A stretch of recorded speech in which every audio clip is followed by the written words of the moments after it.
ഒരു പെൺകുട്ടി തനിക്ക് അർഹമായ നീതിക്ക് വേണ്ടി പോരാടിയപ്പോൾ അവൾക്ക് എന്താണ് കിട്ടിയതെന്നറിയാമോ? ഭീഷണിയും നിരന്തര മർദ്ദനവും അതുപോലെ തന്നെ ആ കുടുംബത്തിന് നേരെ ഉണ്ടായ ആക്രമണവുമായിരുന്നു. ഇതൊന്നും സംഭവിച്ചത് വേറെ ഒരിടത്തുമല്ല, നമ്മുടെ ഇന്ത്യ എന്ന മഹാരാജ്യത്താണ്.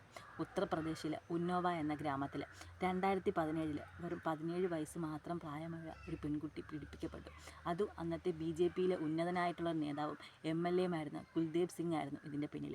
അപ്പോൾ ഈ പെൺകുട്ടി അയാളുടെ പേര് പറഞ്ഞപ്പോൾ തന്നെ പോലീസ് കേസെടുക്കാൻ സമ്മതിച്ചില്ല എന്ന് മാത്രമല്ല, ആ കുടുംബത്തിന് നേരെ നിരന്തരം ഭീഷണി ഉണ്ടാവുകയും ചെയ്തു.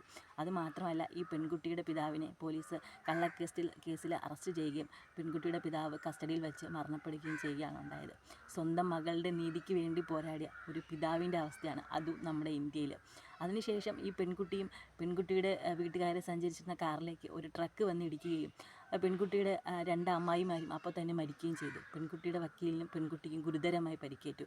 അതിനുശേഷമാണ് ഈ വിഷയം വളരെയധികമായിട്ട് മാധ്യമങ്ങൾ ഏറ്റെടുക്കുകയും പൊതുജനങ്ങളിലേക്ക് ചർച്ചാ വിഷയമാകുകയും ചെയ്യുന്നത്. അങ്ങനെ ആ MLA കുൽദീപ് സിംഗിനെ പോലീസ് അറസ്റ്റ് ചെയ്യുകയും അദ്ദേഹത്തിന് ജീവപര്യന്തം കോടതി ശിക്ഷ വിധിക്കുകയാണ് ചെയ്തത്. പക്ഷേ 3-4 ദിവസങ്ങൾക്ക് മുമ്പാണ് നമ്മൾ കേട്ടത് ഇദ്ദേഹത്തിൻ്റെ ശിക്ഷ മരവിപ്പിച്ചു, അതായത് ഹൈക്കോടതി ഇദ്ദേഹത്തിൻ്റെ ശിക്ഷ മരവിപ്പിച്ചു എന്നുള്ളത്.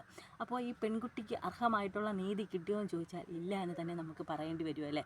കാരണം സ്വന്തം പിതാവിനെ അവൾക്ക് നഷ്ടപ്പെട്ടു. അവൾക്ക് അർഹമായ നീതി കിട്ടിയില്ല എന്ന് മാത്രമല്ല, ആ പ്രതിയുടെ ശിക്ഷ മരവിപ്പിക്കുകയും ചെയ്തു. ഇതിനെതിരെ ചോദ്യം ചെയ്തുകൊണ്ട് ആ പെൺകുട്ടിയും മാതാവും നടത്തിയ പോരാട്ടത്തിൽ ആ പെൺകുട്ടീനെ പോലീസ് വലിച്ചഴക്കുന്ന ദൃശ്യങ്ങളും നമ്മൾ കണ്ടതാണ്. വളരെ വേദനയുള്ള കാഴ്ച.